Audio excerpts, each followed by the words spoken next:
Hello everyone, அஸ்ஸலாமு அலைக்கும். Welcome back to my channel. இன்னும் ஒரு இன்ட்ரெஸ்டிங்கான vlog ஒன்றில் உங்கள் எல்லாரையும் சந்திக்கிறதுல ரொம்பவே சந்தோஷம். இந்த வீடியோவில் நாம் பார்க்க போகிறது டே இன் மை லைஃப் vlog தான். ஸோ வீடியோவை ஸ்கிப் பண்ணாமல் ஃபுல்லாக பாருங்கள். இப்போ தான் எந்த சேனலை ஃபஸ்ட்டாக பார்க்குறீங்கன்னா மறக்காமல் சப்ஸ்கிரைப் பண்ணிட்டு பாருங்கள். இப்போ வாங்க வீடியோக்குள்ளே போகலாம்.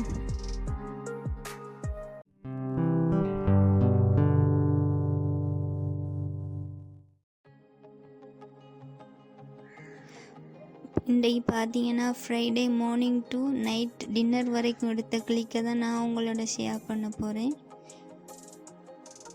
மார்னிங் நேரத்துடைய ஒரு டீ குடிச்சிட்டு வீட்டு வேலைகள் எல்லாமே முடிச்சுட்டு இப்போ 10 o'clock மாதிரி பிரேக்ஃபாஸ்ட்டுக்கு ப்ரெட் தான் எடுத்திருக்கேன். நேற்று சமைச்சிருந்த ஃபிஷ் கறியில் கொஞ்சம் மருந்திக்கு அது சூடு கட்டி வச்சுருந்தேன். அப்போ ஹஸ்பண்ட் ப்ரெட் வாங்கி வந்திருந்தாங்க. கொஞ்சம் கோகோனட் சம்பல் செஞ்சேன், அதை தான் சாப்பிட்டோம். பிரேக்ஃபாஸ்ட்டை முடிஞ்ச உடனே லஞ்ச் குக் பண்ண ஸ்டார்ட் பண்ணிட்டேன். ஏன்னு பார்த்தீங்கன்னா இன்றைக்கு ஃப்ரைடே, ஹஸ்பண்ட் பாப்பாவெல்லாம் ஜும்மாவுக்கு போயிட்டு குயிக்காக வந்துடுவாங்க சாப்பாட்டுக்கு. அதுக்கு முன்னாலேயே சமைச்சி வச்சிடணும்னு சொல்லி தான் சமைச்சிட்டு இருக்கேன். இன்றைக்கு லஞ்சுக்கு பார்த்தீங்கன்னா நான் கீ ரைஸ் தான் சமைக்கிறேன். கொஞ்சமாக நெய்யும் எண்ணெயும் சேர்த்துட்டு நல்லா சூடானதுக்கப்புறமா ஸ்பைசஸ் எல்லாமே தாளித்ததுக்கப்புறமா வெங்காயம் தக்காளி அதையும் நல்லா வதக்கி விட்டு கொஞ்சமாக உப்பு சேர்த்துக்கொள்கிறேன். தக்காளி நல்லா வதங்கி வருது. தக்காளி எல்லாமே நல்லா குக் ஆனதுக்கப்புறமா ஜிஞ்சர் கார்லிக் பேஸ்ட் சேர்த்து அதையும் நல்லா வதக்கி விடுறேன். இந்த கீ ரைஸுக்கு நான் சிக்கன் க்யூப் சேர்த்துக்கொள்கிறேன், 1 சேர்த்துக்கொள்கிறேன். பார்த்தீங்கன்னா ரைஸ் அவ்வளோ சூப்பராக இருக்குமா. இந்த ரைஸ் சமைக்கிறதுக்கு நான் 1 கிலோ சிக்கன் வாங்கியிருந்தேன். அதில் 1/2 கிலோ சிக்கனை ஃப்ரை பண்ணி டெவல் செய்கிறதுக்கு அந்த சிக்கனை அவிச்செடுத்தேன். கொஞ்சமாக உப்பு, மஞ்சள், தண்ணி சேர்த்து அவிச்செடுத்து அந்த தண்ணியை சேர்த்து தான் இந்த சோறு சமைக்க போகிறேன். தண்ணி சேர்த்ததுக்கப்புறமா கொஞ்சம் தேவையான அளவு மஞ்சள் சேர்த்து நல்லா மிக்ஸ் பண்ணிவிட்டு மூடி விட்டுறணும். கொதி வந்ததுக்கப்புறமா ரைஸை சேர்த்துக்கலாம். இப்போ நல்லாவே கொதி வந்துட்டு அடுத்ததாக ரைஸை சேர்த்துக்கொள்கிறேன். இந்த ரைஸ் பார்த்தீங்கன்னா சம்பா ரைஸ் தான். இந்த கீ ரைஸுக்கு அவ்வளோ டேஸ்ட்டாக இருக்கும். நீங்கள் ஒரு முறை செஞ்சு பாருங்கள். ரைஸை சேர்த்ததுக்கப்புறமா உப்பு போதுமானு செக் பண்ணி பார்த்துக்கொள்ளணும். நான் ஃபஸ்ட்டுக்கு சேர்த்த உப்பு போதாதால் நான் இன்னும் கொஞ்சமாக உப்பு சேர்த்துட்டு மூடி விடுறேன். இப்போ கீ ரைஸும் ரெடி ஆகிட்டு அடுத்ததாக சிக்கன் கிரேவி ஒரு பக்கமாக அடுப்பில் வச்சுருக்கேன். சிக்கன் நல்லாவே குக் ஆகிட்டு இருக்குது. இந்த டைமில் மசாலா வறுத்து எடுத்துக்கொள்கிறேன் சிக்கன் கிரேவிக்கு. இன்றைக்கி ரெசிபி எதுவுமே உங்களோட ஷேர் பண்ணலை. ஏன்டா எனக்கு டைம் போதாதால் நான் குயிக்காகவே சமைக்க ஆரம்பிச்சிட்டேன். அதனால் ஃபுல் வீடியோ ஒன்றுமே எடுக்க கிடைக்கல. இந்த சிக்கன் கிரேவியோட ரெசிபி நான் இன்னொரு நாளைக்கு அப்லோட் பண்ணுறேன். இப்போ டைம் போதாதால் நான் ஃபுல் வீடியோ எடுக்க கிடைக்கல. ஃப்ரைடே வந்தாலே அது நமக்கு ஒரு ஸ்பெஷலான நாள் தான். என்ன கறி சமைக்கலாம், சிக்கன் வாங்கலாமா, மட்டன் வாங்கலாமா, பீஃப் வாங்கலாமான்னு தான் தோணிகிட்டே இருக்கும். வெரைட்டியாக சமைக்கணுன்னு தான் தோணும். அப்படி தான் எல்லாருக்கும். ஜும்மா நாள் வந்தாலே அது பெருநாள் மாதிரி தான். நாளைக்கு என்ன சமைக்கலாம்னு இன்றைக்கே பிளான் பண்ணிடுவோம். இப்போ சிக்கன் கிரேவியும் ரெடி ஆகிட்டு இந்த சிக்கன் கிரேவி பார்த்தீங்கன்னா இன்னுமே நல்லா வத்த விடணும். அப்படித்தான் நான் எப்போவுமே சமைக்கிறது. பார்த்தீங்கன்னா நான் நைட் சாப்பாடுக்கு புட்டு அவிக்கலாம்னு பிளான் பண்ணியிருக்கேன். அதனால் கொஞ்சம் கிரேவி வச்சே சமைச்சிருக்கேன். இன்றைக்கி வெஜிடபிள் பார்த்தீங்கன்னா கேரட் தான் எடுத்திருக்கேன். எண்ணெயில் வதக்கி கொள்ளலாம்னு அதையும் ஒரு பக்கம் குக்காக வச்சுட்டேன். ஒரு பக்கம் கேரட்டை வச்சாச்சு, அது வதங்கி வரும் மட்டும் இன்னொரு பக்கம் சிக்கனை ஃப்ரை பண்ணி எடுத்துக்கலாம்னு சொல்லி அதையும் ஃப்ரை பண்ணிக்கிட்டு இருக்கேன்.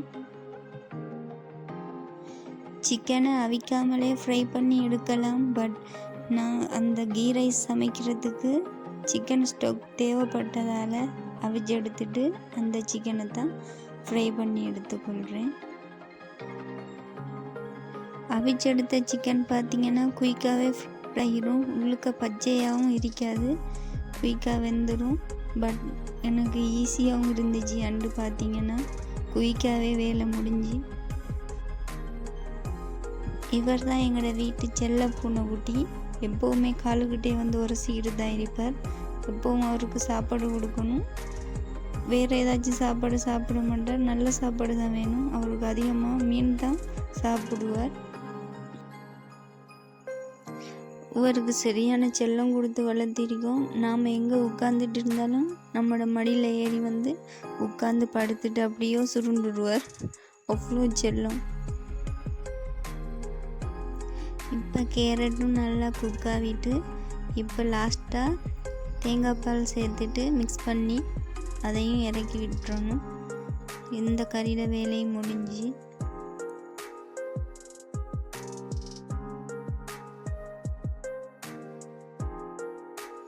இன்றைக்கு லன்ச் மெனு பார்த்திங்கன்னா கீ ரைஸும் சிக்கன் கிரேவியும் உருளைக்கிழங்கு போட்டு சிக்கன் கிரேவி செஞ்சுருக்கேன். அதுவும் அடுத்ததாக கேரட் சம்பல் செஞ்சுருந்தேன். சிக்கன் டெவல் செஞ்சுருந்தேன். அடுத்ததாக கேரட் எண்ணெயில் வதக்கி கெட்டியான பால் ஊற்றி எடுத்தேன். அதுவும் ஒரு கறி. இன்றைக்கு சிம்பிளான லன்ச் மெனு தான்.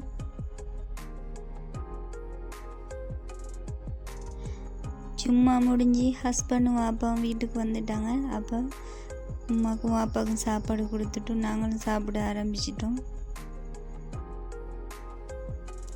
இந்த செடி பார்த்திங்கன்னா மலைக்கு நல்லாவே சடைச்சி வளர்ந்துட்டு இன்றைக்கி 2-3 பூ பூத்திருந்திக்கு அதை கிளிக்காகவே எடுத்துட்டேன். ஈவினிங் பார்த்திங்கன்னா 4 மணிக்கு சரி அந்த பூச்செடி பூக்கும். எப்பவும் ஒரே மாதிரி தான். இந்த பூச்செடியோட பேர் 4 மணி பூண்டு தான் சொல்லுவோம்.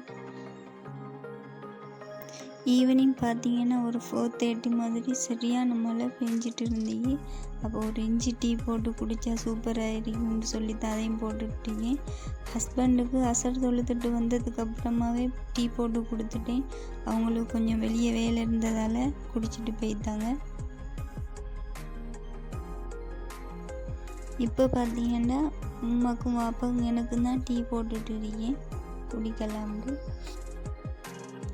ஸ்ரீலங்காவை பொறுத்த வரைக்கும் அதிகமாக பாலை விட மில்க் பவுடர் தான் டீக்கு அதிகமாக யூஸ் பண்ணுவோம்.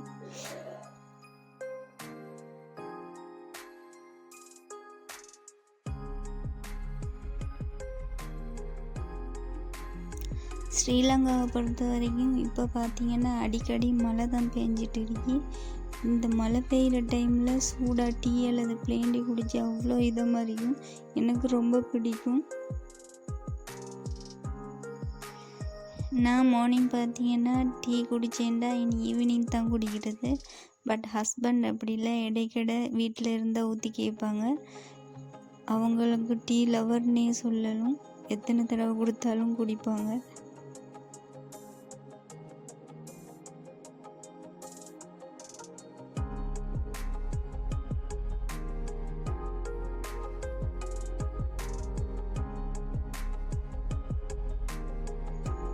இந்த டீயோட குடிக்கிறதுக்கு ஈவினிங் ஸ்நாக்ஸ் பார்த்திங்கன்னா கீரை வடை வாங்கி வந்தாங்க.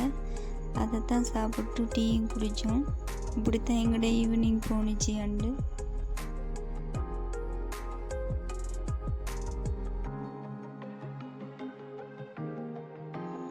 நைட் சாப்பாட்டுக்கு புட்டு அவிக்கலாம்னு பிளான் பண்ணிட்டேன் ஏற்கனவே. அப்போ அரிசி மாவு வறுத்து வச்சுருந்தேன். அந்த அரிசி மாவில் தான் இன்றைக்கி புட்டு அவிக்க போகிறேன். அதிகமாக நாங்கள் அரிசி மாவு ஆரம்பத்தில் சாப்பிட்றதே இல்லை. அரிசி மாவு புட்டு இப்போ கொஞ்சம் கொஞ்சம் சாப்பிட்டு கொஞ்சம் பழகிட்டோம்.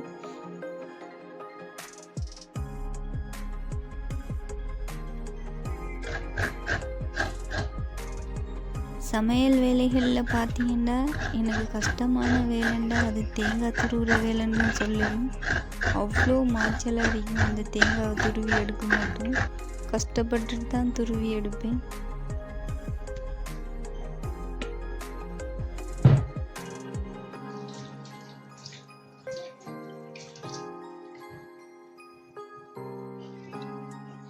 இந்த புட்டை குழச்சி எடுக்கிறதுக்கு நான் சுடு தண்ணி எதுவுமே சேர்க்கலை, நார்மல் வாட்டர் தான் சேர்த்துக்கொள்வேன்.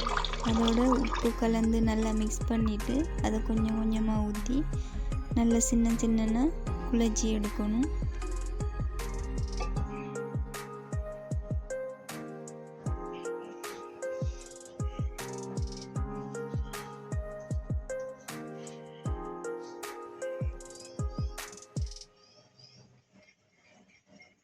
இப்போ மாவை நல்லா குழச்சி எடுத்தாச்சு சின்ன சின்னனா.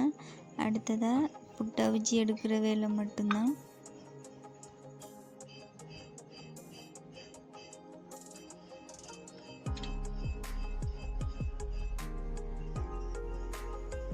நான் புட்டு அவிக்கும் போது எப்போவுமே கொஞ்சம் தேங்காய் துருவல் அதிகமாக தான் சேர்த்துக்கொள்வேன்.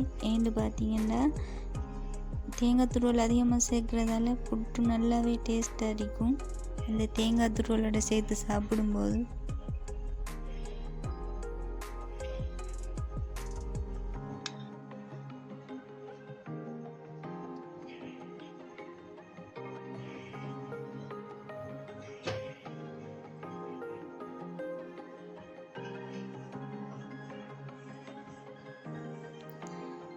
இப்போ பார்த்தீங்கன்னா புட்டும் ரெடி ஆகிட்டு மிச்சமாக இருக்கிற மாவையும் அவிச்சு எடுத்தால் இந்த வேலை முடிஞ்சு. நாங்கள் எப்போவுமே நைட் 9 மணி அல்லது 10 மணி அப்படி தான் நைட் சாப்பாடு சாப்பிட்றது. அது அப்படியே பழகிட்டு உமாக்கும் வாப்பாக்கும் நேரத்தோட கொடுத்துடுவேன். பட் நாங்கள் லேட்டாகி தான் சாப்பிடுவோம். அது எப்போவுமே அப்படி தான்.